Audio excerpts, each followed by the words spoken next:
안녕하세요. 사람을 더 건강하게 인강한의원 최서우 원장입니다. 자궁성근증을 관리하기 위해 미레나 장치를 한 후 2-3년 정도 지나면서 레보노게스트렐의 작용이 약해지면서 통증과 출혈이 발생하는 경우가 있습니다.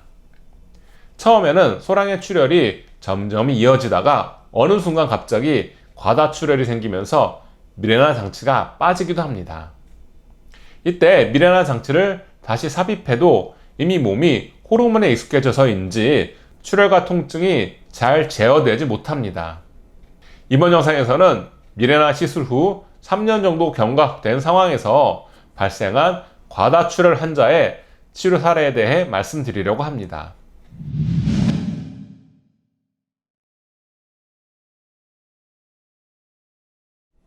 환자분의 나이는 45세이고 미레나 시술 후 3년 정도 경과했고 그동안 생리가 없다가 4달 전부터 생리 기간 중에 소량 출혈이 시작되었습니다. 지난 생리 기간에 출혈량이 급격하게 늘어났습니다. 피임약 복용 후 잠시 출혈량이 줄어들었으나 피임약의 부작용으로 구역감 부종 등이 심해져서 피임약 복용은 중지한 상태였습니다.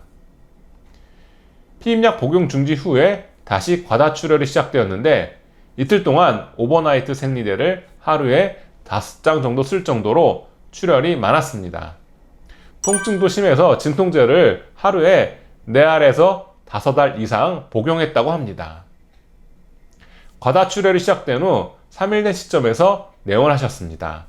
초음파상 자궁의 직경이 7.2cm로 측정되었습니다.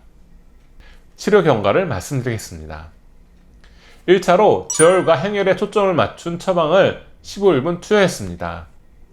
15일 후 내원했을 때 그동안의 경과를 청취했습니다. 처방 복용을 시작한 후 이틀 정도 지나면서부터 출혈량이 감소하였고 7일째가 되어 출혈이 멈추었다고 합니다. 초음파 영상에서 자궁의 직경이 5.5cm 정도로 측정되었습니다. 2주 전 영상과는 상당히 달라진 모습이었습니다.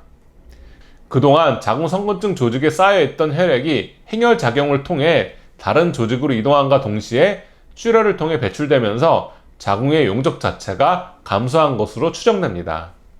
2차로 처음과 같은 처방을 15일분 투여했습니다.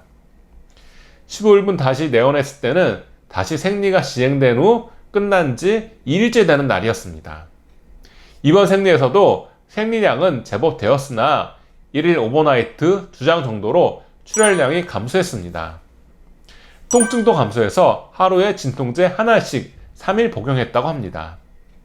출혈이 거듭되면서 생리 기간 중에 어지럼증과 두통이 발생하여 이번에는 행혈지혈과 동시에 보혈할 수 있는 약제도 첨가해서 다시 15일분을 처방했습니다.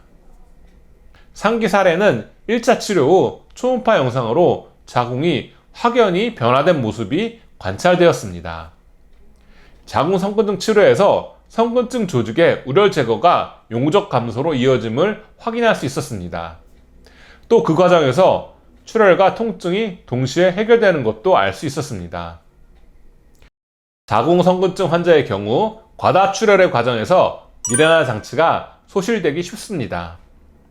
그래서 치료 과정에서 꼭 나오는 질문이 미레나를 다시 해야 할까요? 입니다.